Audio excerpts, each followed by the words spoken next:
So we've just spoken to Derek, well James just spoken to Derek in the malt floor there. Now with Robin, our production manager. Hi Peter, how are you doing? So we're going to leave the malt floor behind us and we'll go into the still house here. Perfect. Let's go. Let's go.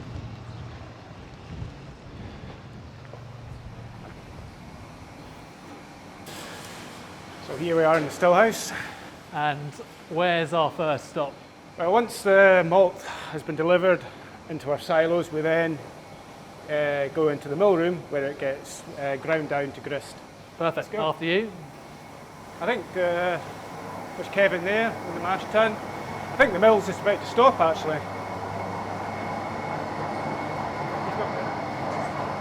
So we're in the mill room Yeah, here. we're in the mill room here. And what's going on at the moment? Well, there's two sets of rollers. The top rollers break the grain, and then the bottom rollers then grind it down to grits, flour and husk. Okay, perfect. So fairly simple bit of kit here. Yeah, fairly simple. I mean, it's a bomb-proof thing. Yeah. Porteous mill. How much barley goes through there? So we mill 1.2 tonne for every mash. Yeah. So it takes about 3/4 of an hour. 3/4 an hour. Yeah. And that's straight through to the mash. Does it? Oh, there we go. There we go. That's them finished milling. A little easier for us to hit. So yeah, so then once it gets milled, it goes up this elevator and through to the grist bins next door. Perfect. So I'll show you them. Yep. Cheers, Kevin. So here I have the two grist bins. The left one here is for Stillhouse 1, the old Stillhouse, and the one here is for Stillhouse 2, the new one. Perfect. That one's predominantly Portellin malt on the old side, and the new side we do both 100% and Portellin malt. Okay, so never the 100% iron malt No, on the old side. just because this side we've got the split low wines and To fates. separate. Yeah. Okay, So- perfect, yeah. So here we have the grist. Should say for those looking elsewhere, in Robin's hand at the moment is the best place to be looking on the 360 camera. So there you can see the husks in there and the grits and the flour. So in this, the percentage in here is 70% grits, 20% husk and 10% flour. And that's important, isn't it? We need to keep that or close as that possible. Because if you have too much flour, you find that the drainage isn't that good because it goes all porridgey. Yeah. And too much husk, there's too much drainage and you're not getting those sugars. And does that affect the character and flavour as well as It yields? It will do because you don't have as many sugars in it and yield as well, which is more importantly. But quality is what we're after. Perfect. So after we've got it in the grist bins here, Goes to the mash tun, so you've got elevators down here, which you probably can't see. Conveyors, elevators, into either mash underneath tun. us, over here, into the mash tun. Into the mash tun. There's no mashing happening at the moment, but we can still talk to you about that. Yeah. So no mashing at the moment, but I'll dip you guys in with the camera into the mash tun so you can see what's going on there. And I guess, talk the guys through what... So 3 waters, 1.2 tonne of grist. First water, 64 degrees. That gets all the sugars out. Yeah. Well, the enzymes start on the sugars at 64 degrees. The second water, a bit hotter at 80 degrees. So we get more of the sugars out. Yeah. And then that 2 waters then gets pumped back to the washback and cooled to 20 degrees for then when we add the yeast. Yeah. And then the third water at 85 degrees gets then pumped to the tank here, which is then used as the first water of your next mash. Okay, so it's 3 waters, but only 2 are for each fermentation. And so these big rakes here, I guess, so they're just churning up. So when you mash in, it takes about 25 minutes to mash in, and then you put the rake round, it sort of settles the bed, and then it sits there, and then we slowly pump it back. Yeah, and that whole process, start to finish, 3 waters? 3 waters, cleaning, draining, it's 5 to 6 hours, probably 6 hours if you've got the cleaning process. Yeah. And again, it's sort of each distillery, how quick they do it, slow they do it, and all that sort of thing, and we try and we're getting a clean... We want to, so we pump it back slowly to the washback, so we want to clear clean warts. Yeah. And while the guys, I took them out of the mash tun there so they can see now, so this was the water tank you're talking about? Yeah, so that's the sparge tank. A sparge tank for the third water? Third water and first water the next mash. Okay. And then tank there's your hot water, which is your second water, and your third water. And your third water, just to confuse you. But Robin, I should say, will be for a Q&A just straight after this, like the previous, like Ìle and Derek. So you can ask him all the questions after that. After But that. So, after we've mashed done, pump to the washbacks for fermentation. pump to the washback. So let's head through there now.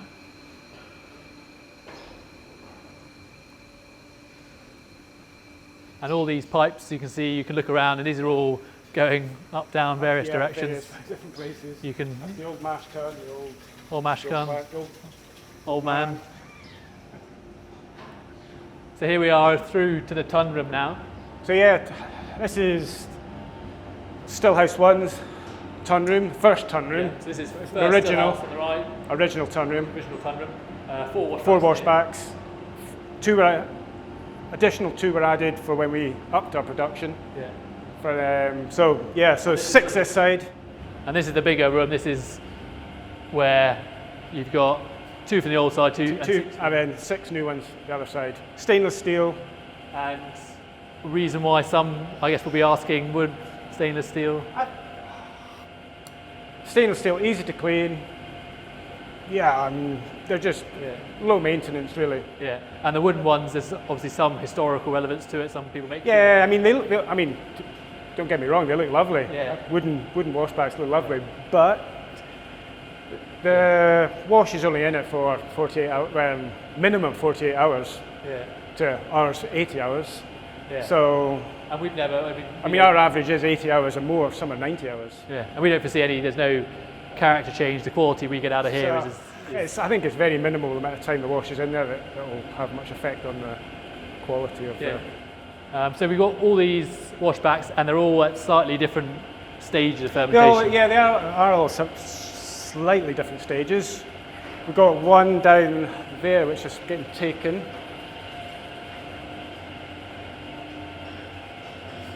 So you've got half a washback here. You'd be able to go in there. Half a washback there. So the half there is already being distilled in the Stillhouse. And this would have been probably about 80 hours fermentation time. Okay, so you can see that's half of 80 hours. So that's the sort of full fermentation effectively, because that's what we're aiming for. Yeah. And 80 hours, the reason behind that? I think you get a good fruity sort of wash from the longer. You get your secondary fermentation. Up to 48 hours is your first fermentation. Yeah. Above that is your secondary. Okay, so yeah. Which does give the wash its character. Yeah, because people are looking at an industry average, I guess somewhere around 50, 60 hours, we go way beyond it, and hopefully that's reflected in the flavour and the character. And then when you see it come through the stills as well. Yeah. And one that's quite bubbly. We'll go with this one.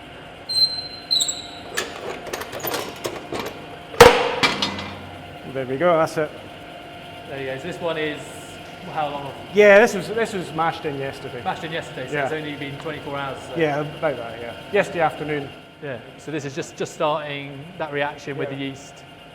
So that'll be in there for another couple of days. And I guess just to give people a bit of so we've got 2 samples here. A picture on what's going on here. So this is... So that's wort. That's one actually from... So that's wort drained off the mash tun. Yeah, after the mash tun. No fermentation. No fermentation.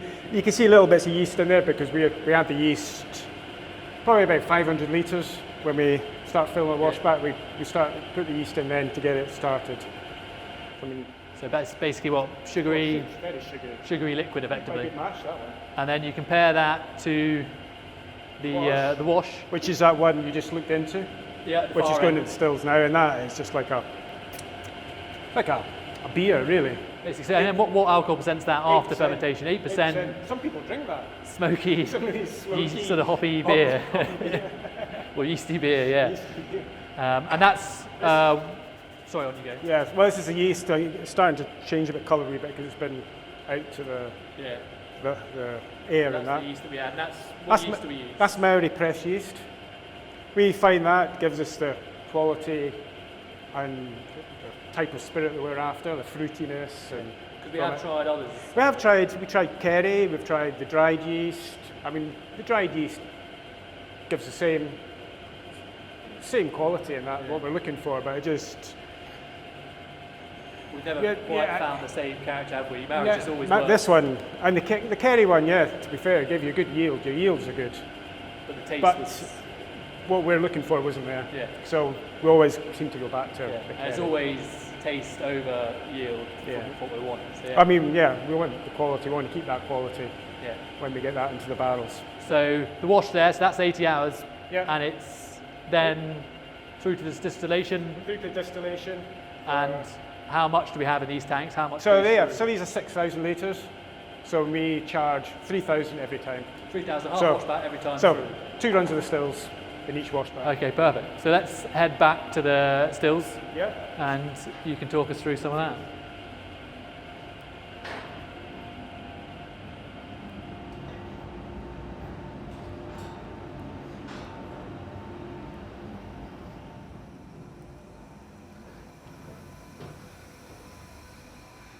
We should say quite a lot has changed since you first started. How much did we produce in your first few years here? It's round about, I guess, 80,000, around about that. But now, last year was 365. So 365 last But it was going to be more, but then we shut down for like 6 weeks because of, because we were furloughed and that. So this year we're hoping about 450. Yeah. And then next year it'll be 500 because we are up in production a wee bit. What's our maximum production now that we can, roughly? I won't hold you to it. At the moment, the way it is, 450. 450. But if we make some improvements in that and additions, we could put it up to a bit more. And would be like shift patterns and stuff like that. And some watching this may not recognise these stills. We put these in when, a couple of years ago now? Yeah, it'd be 2018. I think that's when I think we started. I think, or when the plans were started. Anyway. But up in production, it's exactly the same everything. Exactly the same. Oh yeah, so it's identical from that side. So you got mashed up high, the same size. 1.2 ton, stills 3,000. That's 2,000, but we only charge with 1,600. Yeah. Same shape, same. The line arm is the same. So in front of us here, if you switch your camera around there on the on Facebook and YouTube, you'll see the two stills. And I guess the most interesting one for some will be the spirit still, because it's got a different shape to it. Obviously, the wash still is just a stripping still. So stripping still. Just I have a bit of a mouthful there. So all you're doing in that is just getting the alcohol off it. But this one is where you get your character. So we have a reflux ball on our spirit still, which your heavier sort of vapours come up, go round and fall back down again. So they just allow the lighter ones to go up the line arm and turn back into the... So it's that copper contact, really light, clean spirit. I mean a long neck as well, more copper contact. Yeah. So if people look up that neck, although it's a small still, it's actually a relatively tall. Yeah, for the size of the still and the length of the line. So you're getting all that fruit and flavour through from the fermentation, that light, clean spirit here. Exactly what we're after. And what's running off at the moment? So, spirit one's finished. So this one, we're on the low wines and faints. Right. Going down into the Portellin, because we're in the Portellin. Okay. I'll just show people in the spirit safe. And then down the bottom here. So we've got the Portellin and the Kilchoman. And that's always completely separate. So we spoke to Ìle earlier on the farm, and the barley that's grown on this farm is all directed and separately from the Portellin malt. 100% release, and that's single farm, single malt, never touched anything else. Come from out there somewhere. And then once we've collected our spirit, which is how long we only our cut points are pretty. So our cut points, so that's still if it was running. Yeah. When it comes in, we've got 5 minutes, 4 shots. But then we have the heart of the run, which runs from about 76% all the way down to our cut point at 65.5. Okay, so pretty high. Yeah, it is quite a high cut point. Yeah, we don't want to. I think once you start getting below the 65.5, you start getting the heavier, peatier, oilier, waxier sort of. Which isn't really the Kilchoman. It's not what we're after. Yeah. So we're after that, the top section, the light, fruitier. Yeah. And once we've collected that, what's the average ABV, roughly? Around about 70%, 69, 70% in the receiver. Yeah. And then that goes. Yeah, that gets pumped across into the filling store and the adjacent building. But if we give the guys, I guess, a quick look down below, because up here it looks very pretty and well, apart from Neil. Apart from Neil. He's improving it. So we go down, down this way, and we'll see a bit of a behind the scenes. Well, you could actually, if you look out this window, can you see out there the draft in the trailer? Yeah, so draft in the trailer, that's come from... That's from the last mash. The last mash that was just done. So being on a farm, as Ìle highlighted earlier with the cattle we've got, they get a decent feed. But now we'll follow you down below. What's your head? Me or everyone at home? Yeah, both. So here's below the Stillhouse. Yeah. So this is a bit where not many people see. So that's the sparge tank. You've seen the top of it upstairs. Hot water tank. That's the spirit receiver. Okay, so that's what we've just spoken about, the 70%. Yeah, so that goes into here. And then what are these? So here we've got this as the wash charger. So when we're charging the wash still, the pot ale and the effluent goes into here. So as the cold wash is coming into the still, it's mixing with the hot effluent going out, preheating the wash. So saving energy. Saving energy for each run. Yeah. Okay. And so it looks all a bit confusing down here, but I guess you guys know what you're doing when you're running. Here we've got the split, low wines and faints, Portel on the left and Kilchoman on the right. Okay, and that's so people, if they're drinking the 100% Ìle style that we produce, it's all come from the Kilchoman side, all separate throughout. And then from here, it's a case of following these pipes. Yeah, all the way to the filling store. So we'll wander out that way now. And how much are we producing a week, roughly, in terms of alcohol?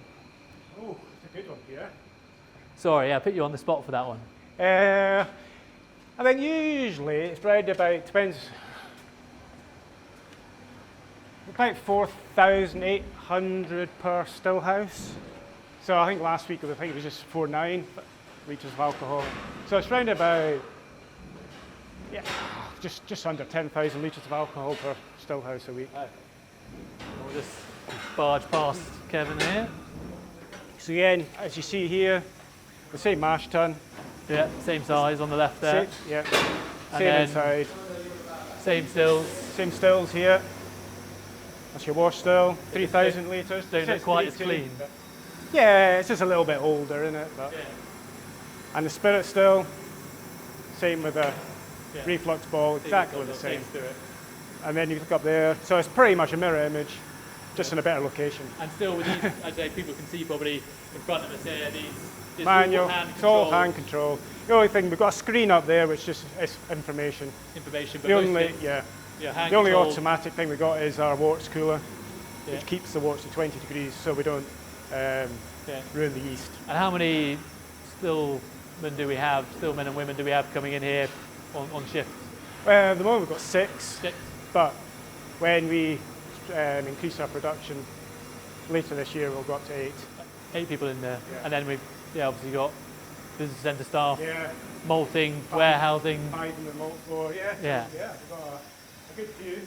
So we filled all our spirit now. Well, not filled all our spirit. We produced all our spirit, and then we're now heading over to where we fill it into cars. So this one here is the spirit receiver for the old side. So when that is full, I'll get pumped over to the filling store, where we will go next.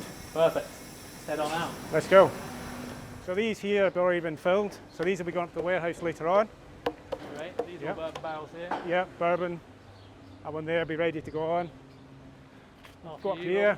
The sun's shining, but it's not going to be shining in here.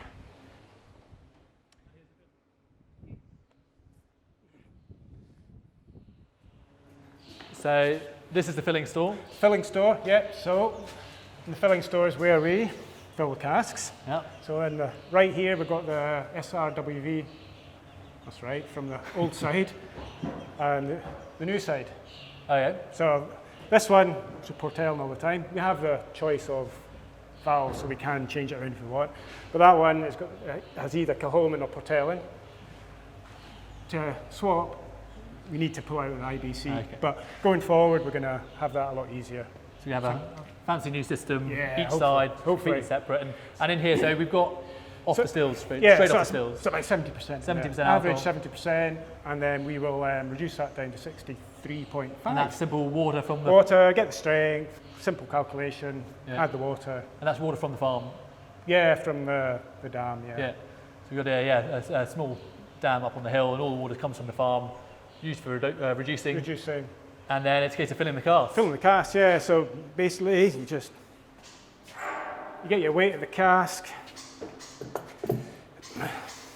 write it down. So you have the weight of the cask, fill it with the alcohol of the new make, and then we'll have a weight afterwards, conversion factor, which is this one here, which gives you on the screen, and then that converts the weight to litres of alcohol. Okay, and so effectively a full cask there is 233.5. And that'll be about 200 litres of alcohol. And that's 200 litres of alcohol per cask. That's for a bourbon barrel, which is... Bourbon barrel, so so we fill bourbons, predominantly bourbons at the moment.